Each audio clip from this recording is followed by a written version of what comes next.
Yes. I say Jesus Christ doesn't belong to the Christian council of this country. Jesus! Yes! Who are you to judge? Unless you withdraw that statement. Powerful! Yes. They have to retract. What an insult! It is an insult indeed. Hey.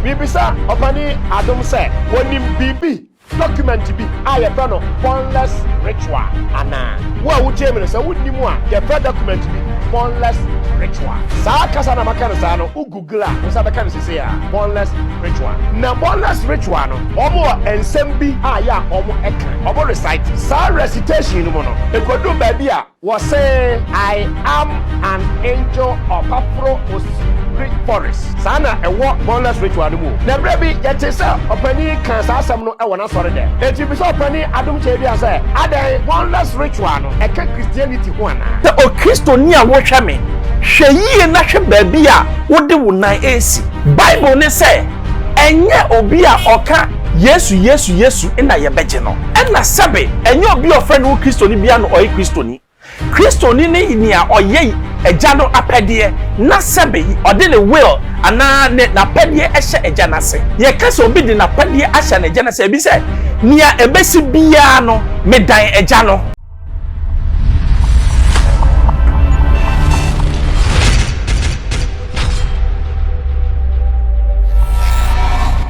I expose GHFM Ben Bruce.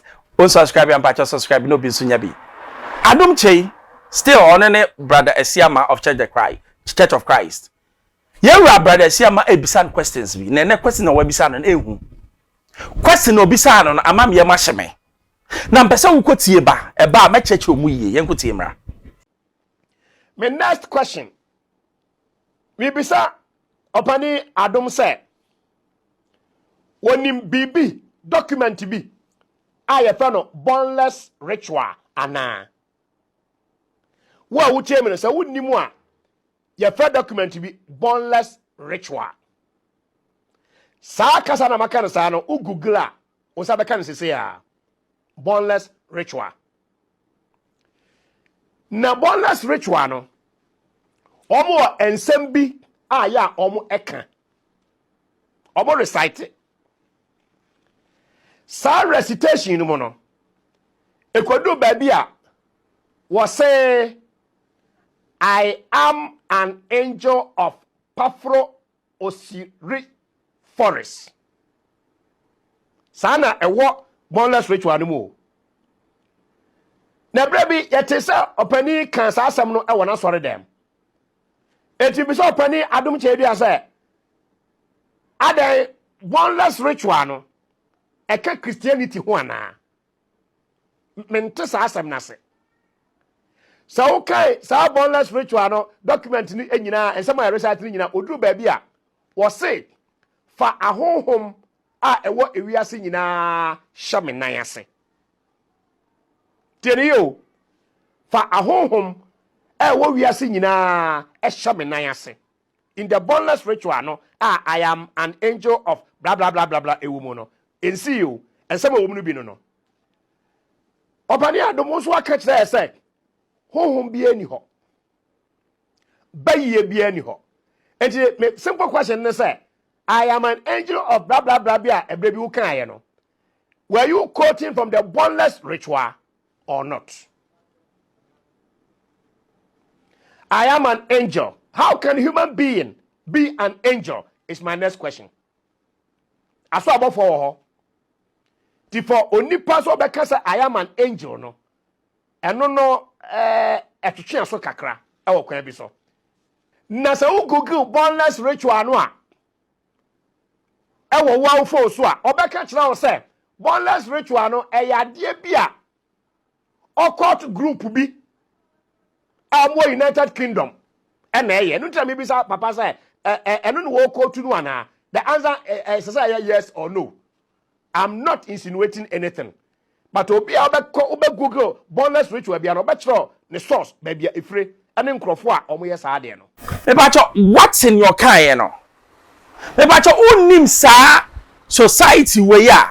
Number 1, omo di moja na eye adwuma. Number 2, ebetwe akra brew. The third one is that they use angels. Enti na your body as of problem and they've fallen angels. That is what they are using to work. But also what you say? Enti ye bema yesu moja. Ejama moja. What you say? Adom menyabi. Miracles meye. Na ne woman say sa oso debe no oye ne ho se oye nyame. Enti obodi nidi a ofre ne ho so I am. Me pacho unimu yi a ma me cheo obi a so wo abrochi a wo that attribute. Your friend Jay-Z and na ye ka say ofre ne ho Jehovah. Ofre ne ho I am ni bi because ade na osom ne your friend Baphomet. Baphomet no opache se ono so ye nyame. Enti na me ka cho se o Kristo ni a wo hwe me. Hwe yie na hwe ba bi a wo de wo nan esi. Bible ne say enye obi a oka Yesu na ye beje no. Ena sabe enye obi ofre no Kristo ni bia no oyi Kristo ni.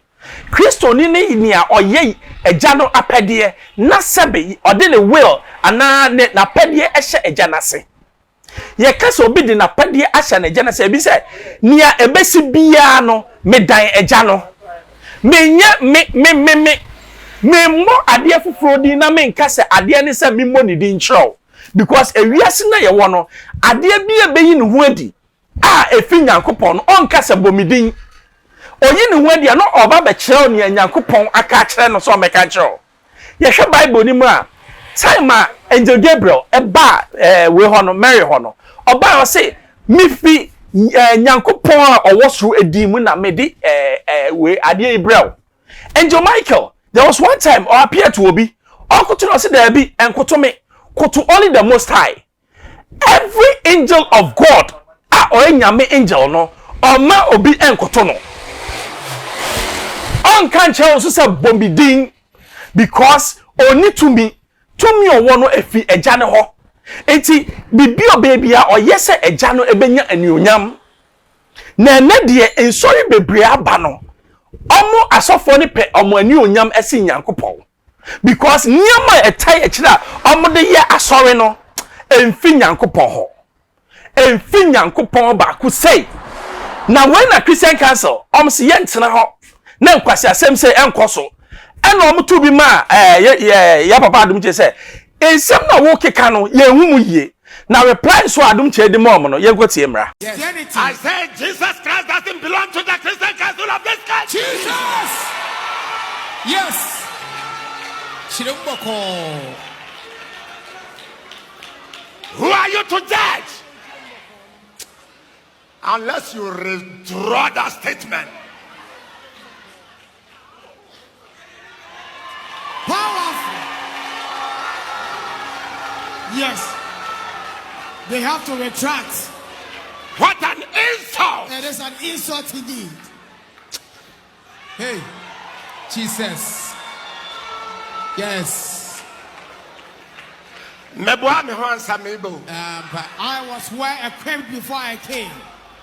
The committed 10 years, much 2 days. 2 days. What I would have done in 10 years, if you provoke me, I will do it in 2 days. Yes. Jesus. Yes. Philadelphia. Montiebe. Listen to me.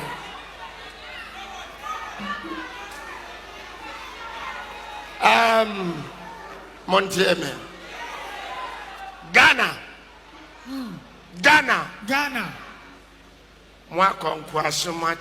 You've been into slavery for so many years. You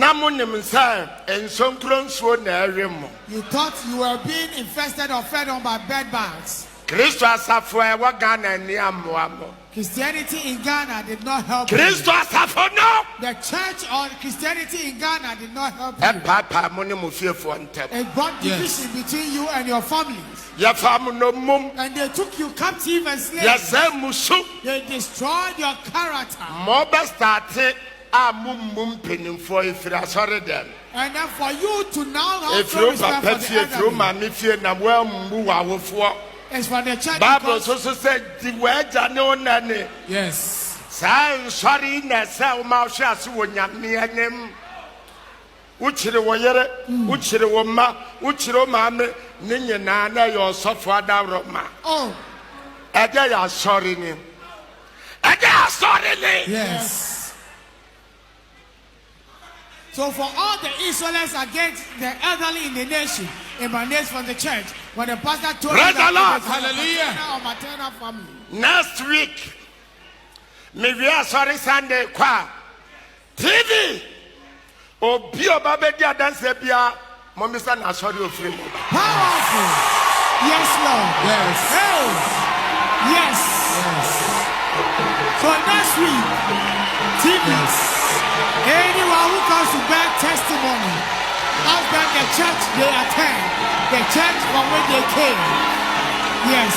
Yes. Amen. Amen. Somebody suffer the crack out. Next week, Monday. I have also for the count. Oh, you already dance here. Yes.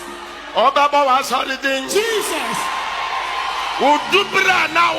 Yes, Lord. Dear, was sorry, and wow, the boy. And tell you where you are dancing. Yes. Praise the Lord. Hallelujah. Hello. Hi. Samini Antichrist now. Hey. And your mama no Antichrist. Yes. Yes. Amen. So what you must say? Oh, yeah, Christian, why would you do that? Don't go. Dear, what do you do? I'm a honor. Mama, daughter, wafu. Yes. Yes. Adom Kyei. Yes. The voice of God. What did they say? Jesus. Adom Nyamina Sumamia. And you're done, Grandma. Amen. Hear me. Yes, yes, yes. If you know me, I know you. and if you don't know me, I don't know you. Yes. Philadelphia. Amen. Amen. Me pacho tenas. Yes.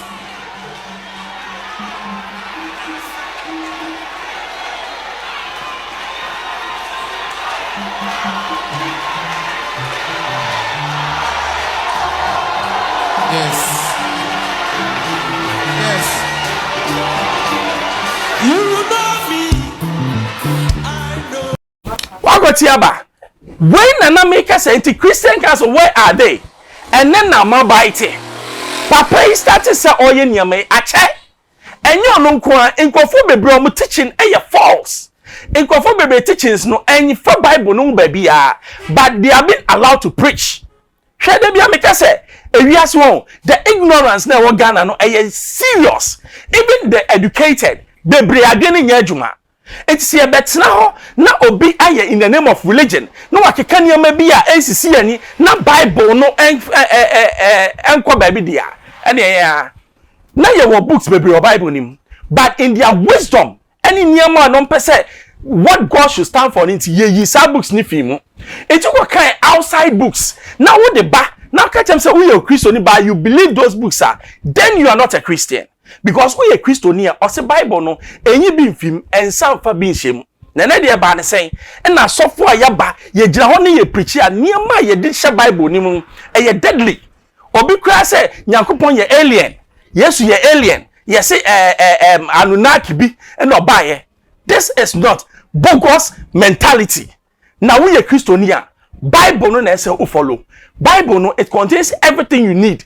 Here a be every baby and become it took what translate them now. Nipani preaching, na the word of God. And then ye the puppets of Jehovah. Ye maybe a who here, and what na ye the 2 1 mobi. How dare you say nyame puppets so a what na what they 2 warning. Ye shed number 4 a chamuya, Moses muya, Sabi nyame fear. You are not even fit to enter what the room because he is the holy of all, the holiness. Bened ye den ye hu ye hwa niam asofo ye papa ni I expose ye chefem bam so sham na from ya bejo soma no asi bye bye.